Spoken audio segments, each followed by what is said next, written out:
आणि रामजी सकपाळ नावाच्या एका बहुजनाच्या घरात जन्माला आलेला एक भीमराव की जो आंबावडेकर नावाच्या गुरुजींकडनं दत्तक घेतला जातो आणि त्यांचंच नाव घेऊन नंतर भीमराव आंबेडकर म्हणून मोठा होतो.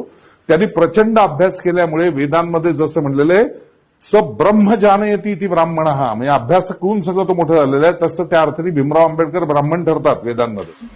सोलापूरकर, तुम्ही जिथे असाल तुम्ही बाबासाहेबांना अरे तुरे म्हणता. गप आपले शब्द मागे घे. शिवाजी महाराजांबद्दलचे मी मागे घे आणि यांच्याबद्दलही मागे घे. नाहीतर कोणी नाही मारलं तरी चालेल, पण मी तुला जोडणार, मी तुला मारणार.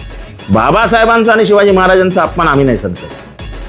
थेट तू त्यांना ब्राह्मण करतोयस आणि अरे तुरे, अरे तुझी लायकी काय? कुठेतरी एका पिक्चर मध्ये एक भूमिका घेतली म्हणजे तू काय मोठा अमिताभ बच्चन झालास की काय? भीत नाही कुणाच्या बापाला, ही भीतीची पोरं.